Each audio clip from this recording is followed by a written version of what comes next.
All right. Goddamn, man. Um, yeah. Episode 686 of the show. Talking Knicks Pacers game 6, a little bit of game 7. Probably going to be a shorter show because I've got to fix. I use a tablet to record these podcasts, and I guess it doesn't have like the CPU to sustain long recordings, so I have to keep the charger in, but my charger is broke, so it's going to start skipping later in the episode, which is why until I get a new one, we're going to be doing mostly audio episodes or a short version of these video episodes. But welcome to the show, episode 686, Knicks Pacers. Let's talk for a few minutes here. We have some things to say. Let's get to it. Welcome to the podcast. I'm your host, RJ Carbone. You are listening to BD4, where there's no better way to get your Yankees and Knicks analysis. We also do MMA. Yanks every series, Knicks every game, MMA on occasion. Let's get to it. Anthony for three. That one goes down, and the game is tied. I'd like to take this chance to apologize to absolutely nobody. The Yankees are champions of baseball. Shaking and baking right here on the neophyte. U.S. trying to close the show. She was doing a great job of feeding. That is it. It's over. It's over. See ya. 3,000. History. For the next Tell me that so, KP. Don't you regret not coming to the Knicks? Don't you regret not coming to the Knicks?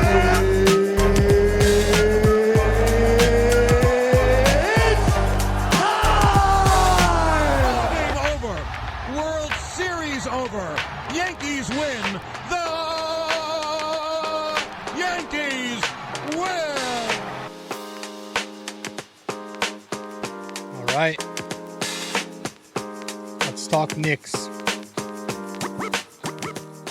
Let's talk New York Knicks. Whew. You know, it's hard to sustain what they're doing, but I'd be lying to you if I said that, like, watching them get blown out consistently now, that's twice, is really, it leaves a bad taste in your mouth. It's kind of disgusting. I don't care who you're missing, but I'm not going to sit here and bitch and moan about that, really. I just think, again, Indiana came out and it looked like they wanted it more. This was a 116-103 loss. Felt like a lot worse, but Indiana played harder. They, once again, beat the Knicks in their game by owning the glass. They got to every 50-50 ball. You know, a lot had to do with Hart not being the same. We'll talk about that. But one team played like they were in an elimination game, and the other team played like they were up 3-0.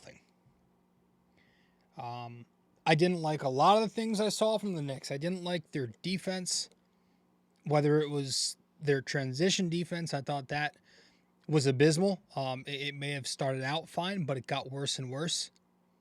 They weren't getting back. They weren't getting set, and they were getting blitzed by that high-tempo Indiana Pacer offense. When they did settle into the half court, I thought their half court defense was disgraceful. You know, I thought the Knicks were getting put in a blender. Like, they were getting put into rotation all night. And that's been a theme all series. This Pacer offense is putting the Knicks in rotation. And when you're as gassed as the Knicks are, that's the last thing you want to happen. I thought just a lot of senseless closeouts to non-shooters like Nembhard. You know, like the Knicks were allowing the Pacers to beat them in dribble penetration, closing out and running guys like Nembhard off the line, just creating easy blow-bys by guys you don't want to be beat to the basket on. Short closeouts, long closeouts, just senseless closeouts. They were biting on every pump fake. You know, there would be a possession where they defend pretty well, but the last minute they screw up by just being not disciplined the last second. The Pascal Siakam matchup continue to hurt the Knicks. That's been something I've been hammering all series. I've been advocating for Tom Thibodeau to switch the matchup. Switch it. I don't know why he's not consistently going to Hartenstein when the Knicks keep netting better results in that matchup. Once again, he went to him in the second half a few games ago, but went away from it to start this game. Hart was getting punished, bullied on the post. He was getting hunted, picked on. They were going back to Siakam time and time again. Makes the adjustment second half, Thibs does. And then Hart gets an immediate stop out the gate. Now, if I don't know if you heard the news. You should have by now if you're a Knicks fan. OG Anunoby, Josh Hart. There's a, let's say, more than half chance that both of them play.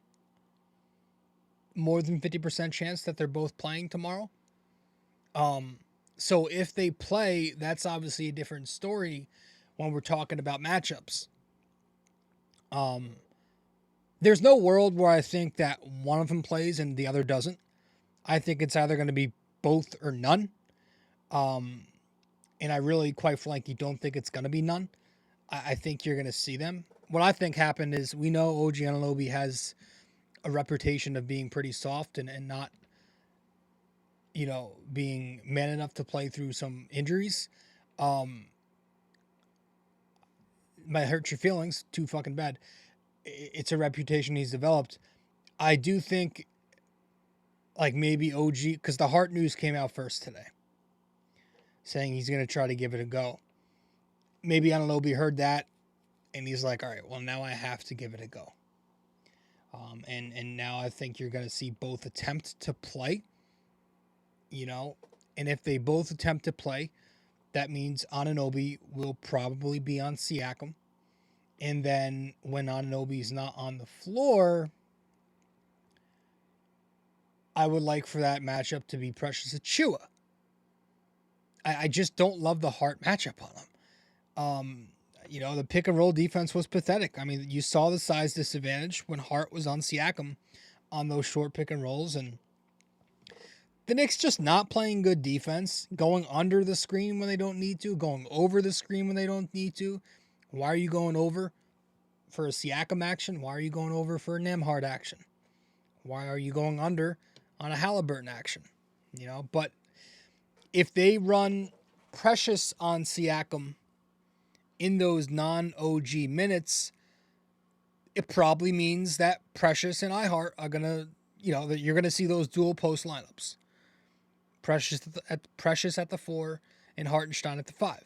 So that's obviously not many Knicks fans' go-to lineup, but it's a lineup that's survivable relative when Hart's off the floor, right? And Thibs has shown that in the last couple games now. He's willing to do that. He's willing to go to those double post lineups by taking Hart off the wing and having him on the bench in those minutes. So that's a good idea. However, that does mean, there's going to be somewhat of a mismatch, whether that's Burks or Deuce on Obi Toppin, which leads us to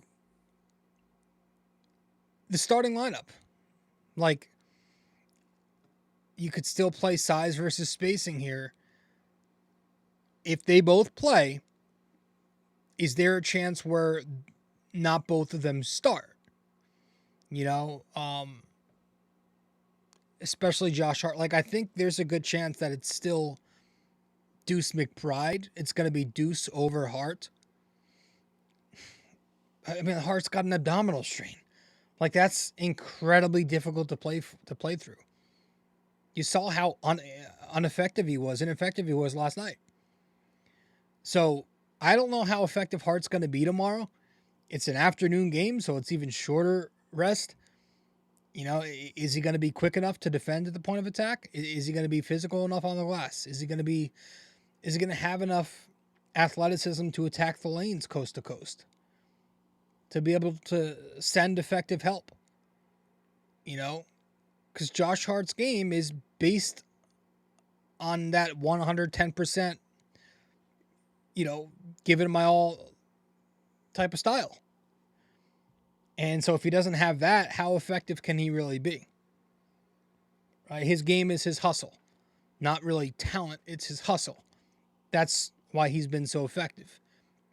And if he's not able to give you that hustle like he usually does, how much can it help? Right? OG Anunoby, the hamstring injury. Is he going to be able to run? How is he going to look getting back on defense in transition? How is he going to look running transition offense? Is he going to be able to move well enough laterally on defense when he's switching? Indiana is going to put him in actions. They're going to be screening him. How is he going to look there? What's his role in the half court going to look like offensively? Is he going to be relegated to a spacer role, right? Like, hey, go out there and make defense your main priority because you need to stop Siakam. And then when we're in the half court on offense, we only need you to space on offense, right? Don't worry about any mid-range creation, which we've seen on the post. No pick and rolls, not many attempts, maybe just space out the floor for the other guys. Stand in the weak side corner, strong side corner, take help off of Brunson actions. It's just hard to see a world where they're both effective like they usually are when they're healthy. So we're going to see some different lineups. We're going to see those double big lineups with Precious and iHeart. We're probably going to see some super spaced out, those 4-out lineups. Brunson, Deuce, Dante at the wing, etc. Like, there will be times where I think the Knicks will need to double down on offense just to outscore the Pacers. And if that means sacrificing size, like getting killed on the glass at points in the game might happen. Getting killed on the post, that might happen. Getting killed off the pick and roll, that might happen. You saw the Knicks get hurt in the middle of Game 6 because they were going small. So Thibs kind of made the adjustment, and during the third quarter, he went big. However, Deuce McBride is going to play an important role because I think Thibs, he definitely should try to match the Halliburton minutes with Deuce. I mean, that worked to perfection in Game 5. Deuce was really doing a nice job denying Halliburton the ball, pressing him full court, and forcing Indiana into late clock offense, which is the opposite of what they thrive on. Right? So Deuce is going to be a key. I think guys like Alec Burks will be a key. Isaiah Hartenstein has to be better. He was awful in this game. I mean, the Knicks were getting killed at the basket, killed on the glass, because iHeart was, one, an abomination. It wasn't just because they were too small, right? iHeart just wasn't himself. He was bad. He was forced to defend a 5-out offense, and he was away from the basket, but the Knicks are going to need him. They're going to need him on both ends too. Offensively, shifting into space, going to that floater off the pocket pass, playmaking out of the short pick and roll when they use him up top off the blitz, hitting cutters from the top of the key, and playing defense, being physical, crashing the glass. Alec Burks is important. They're going to need him to space the floor, to knock down shots. They're going to need him to run some pick and rolls on the second side. They're going to need him to maybe handle the ball when Brunson's off the floor. I think, listen, it's going to come down to your best player being your best player. Brunson's going to have to figure it out again. He's had a series to forget. It has not been an efficient Jalen Brunson series. I've not been impressed with Jalen Brunson when he goes on the road and he chokes. Is it the foot thing? I don't know. Even in his Game 5 performance, the second half of that game, he didn't look like himself. But then the second half of this game, he looked very good, right? But like the second quarter of Game 6 last night, you saw Indiana make the adjustment by Rick Carlisle, took Halliburton off of McBride, and he put him onto Josh Hart to avoid, Brunson from bringing him into the action, to avoid the pocket pass off the trap. I don't think that should matter. Whether Halliburton's on Deuce, whether they put him on Hart, however they try to hide him, don't let them hide him. Their priority offensively should be putting Halliburton into actions, because he's not a good defender and because he's already banged up, and make him exhaust quickly. That's what they should. He's not a good defender. Utilize the short pick and roll. Indiana's got no length on the backside. Use that 4-on-3. So it's going to come down to Jalen Brunson playing smarter, being less selfish, because he had the worst half of his career. He was hideous. He missed 11 straight shots in that second quarter. Right? Indiana was playing a much sharper defense on him. It was the same game plan. They were hedging. They were helping, help and recover, show and recover. They were just much crisper on the recovery. Right? They were bringing some contests on his backside in one-on-one, rear view contesting. I think the one different thing they did do is they sent even more help to him. They forced the Knicks role players to beat them. Right? They would help off of pretty much every player not named Jalen. And they would send those bodies, a lot of size, onto Brunson. Because Indiana is aware that Brunson's not the greatest passer when he's not shooting well. He could sometimes try to shoot himself out of it and ignore his teammates, but Brunson's going to have to use his spacing more. Use the spacing surrounding you. Hit your outlets. Dante DiVincenzo and Deuce McBride, I thought they had good moments early in the game, but Brunson looked away from them in that second quarter. He completely looked away from them in the second quarter, and it hurt the Knicks, and that's kind of where the game got out of hand, when he started just chucking up shots and missing every single one of them. So again, I think hunting the Halliburton switch, whether they switch it or hedge it, whatever they decide to do, force Halliburton into multiple actions.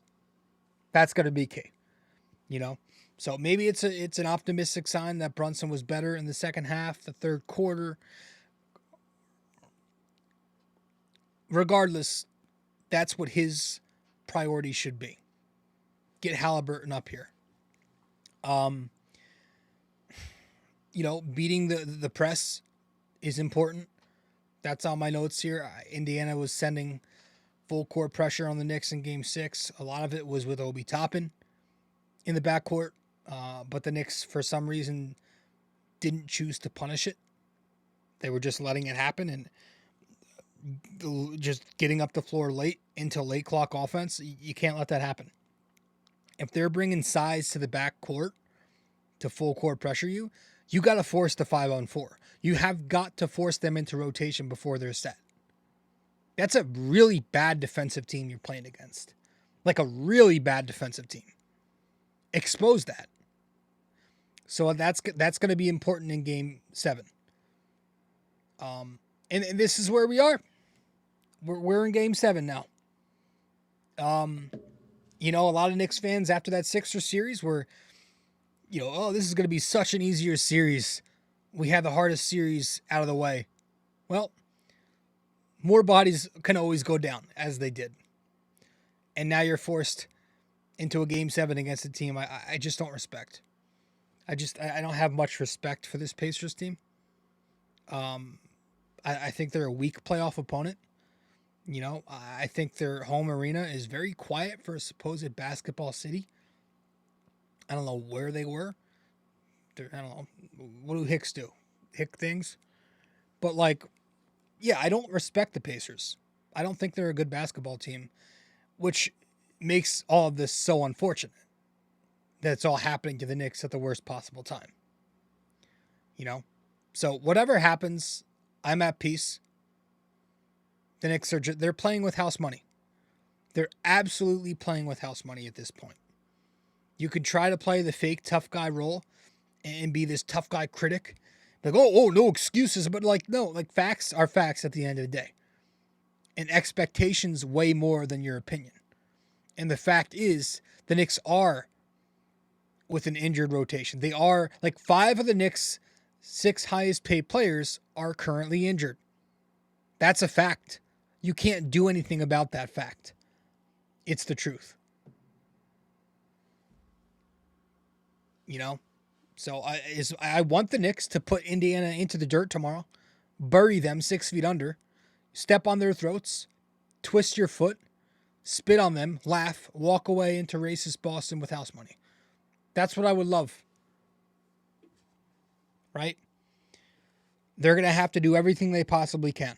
OG Anunoby, Josh Hart, Precious Achiuwa, give us 48 minutes of key basketball at the 4 spot.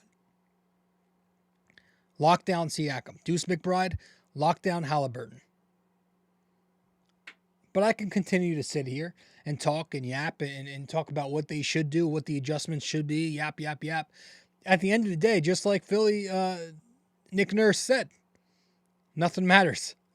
Nothing matters because it never goes as planned. So, yeah, regardless of whatever does happen, I shouldn't have to say this because everybody with a half of a brain knows this. It's been a resounding success for the Knicks. Given the circumstances, it's been a success. It obviously doesn't need to be said, right? They have had a hell of a year. Their head coach has been outstanding. You know, the guy who is 2-time coach of the year, possibly a 3rd time, and will be extended. If there's any, Twitter minions, Gen Z, Zoomers criticizing this guy on Twitter, it's because you are exactly what you are, right? You're a Twitter mutant. You are a rodent who doesn't deserve an opinion, but you're disgusting enough to give one. The guy's a great coach, and none of this is his fault. They're men. They're not pussies. They're not snowflakes who were born in this second-place generation. These guys go out there and they fight hard because they try to win. I cannot believe some of the comments. I'm not going to get into it all. We do it all the time. But, like, some people are like, oh, Thibs is going to run them into the ground. Let them sit. I swear to shit and God, I saw comments saying, let Hart and OG sit game 7. As if there's not a game more important than this. Or as if there is a game more important than this. We have not been to the conference finals in 25 years, folks. It's all about winning. But hey, I get it. This generation below me, after me, they don't care about winning. They don't care. They've made this known time and time again. The Thibs criticism, that's all that is. It's people who don't value winning. Winning is the only thing that matters. If you can't see that, you don't belong in sport. You shouldn't be watching competitive sport. Anyhow, whatever happens, I'm at peace, right? I swear, I'm more pissed off at like the Thibodeau critics than I am the fucking the fact that the Knicks are about to lose. Or potentially about, I don't see it happening for the Knicks tomorrow, but we'll see.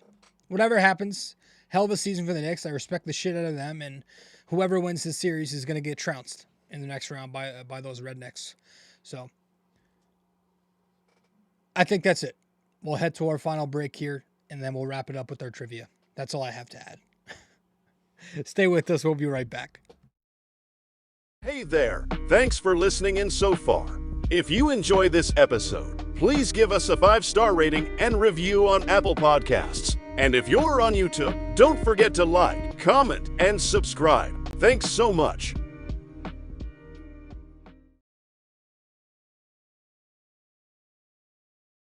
You can follow us on social media as well.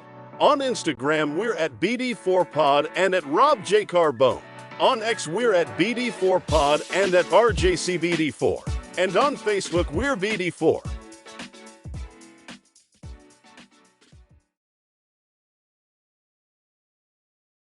If you're interested in our website, just go to www.bd4blog.com. you can subscribe to our blog on there right on the front page. Just like on the podcast, we cover Yankees, Knicks, and MMA. Also on our website are the links to the different platforms for the podcast. Thanks so much.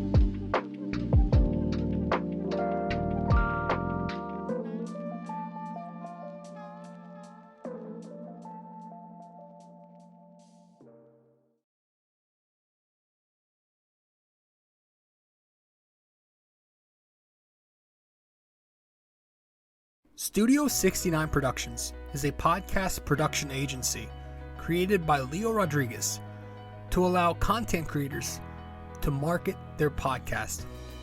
It's an online platform that will market your podcast or any other project that you're working on. Get in touch with Leo Rodriguez from Studio 69 Productions. You can find Studio 69 Productions on Instagram at Studio69NJ. Studio 69 Productions, where dreams are heard and born.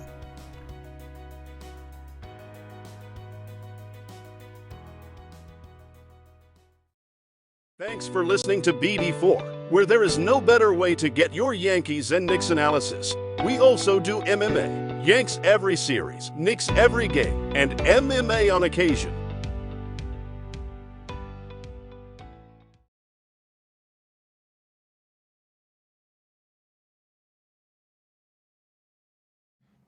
All right, welcome back to the show, episode 686 of the podcast. I really am at peace. I know I just went on a little bit of a rant there, but I'm at peace. It's going to be all right. I got to a point in the middle of Game 6 there, as soon as I saw Hart go down, so it was earlier in Game 6, it took me a few minutes, but then I was just like, this is impossible. You know, it's like whatever happens at this point, fuck it. It's going to be one of those years we look back at and we say, what if, right? Only if. But I think this is the worst Knicks team you're going to see in the next 5 years. I'll say that because I'm at peace. And I think the Knicks are set up very well for the future, regardless of whatever some, donkey looking motherfucker says on TV. So with that said, let's get to our trivia.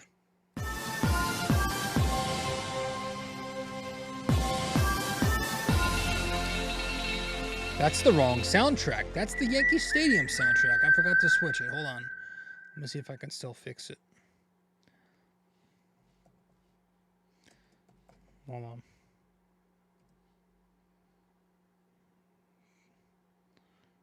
Did I fix it? Oh. I'm very OCD. I want to get this right. There we go. There we go. All right, episode 686. Our trivia question of the day. Are you at peace with the Knicks? Are you at peace with the Knicks? I am. Whatever happens at this point, whatever. It was a good year. It wasn't... Listen... I think it's important to acknowledge why it's been a success. It has nothing to do with the timeline. The timeline they're in, you want to see them start winning. Everything to do with what just happened. If it was just Julius that went down, this is an unacceptable result. Losing in 2 rounds, unacceptable. But if they lose tomorrow, I'm not going to call it unacceptable because they were without Julius, OG, Mitch, Bogdanovich, possibly even Hart. Like they're without way too many bodies. And some of their bodies that are playing, Brunson, not healthy, 100%. It's just not been a sustainable formula. So are you at peace is our trivia question. Folks, that's it. That's all I have. Going to wrap it up here at about 30 minutes in. Hope you enjoyed this show. I'll see you after the Game 7 win or loss. And we'll talk about it. We'll be here. The Knicks are better than you. The Knicks are better than your favorite team. If you are a Knicks fan, I respect you. So let's go Knicks. Whatever happens, happens. Thank you for tuning in. This episode was brought to you by Anchor. Hey there! If you stayed the entire way through, we thank you immensely for it. We hope you enjoyed this podcast and that you come back for the next episode real soon.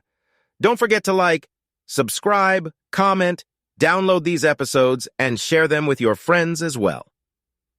BD4 is a 5-star podcast simply because of you, and we'd like to keep it that way. Have a wonderful day. Go Yankees and go Knicks.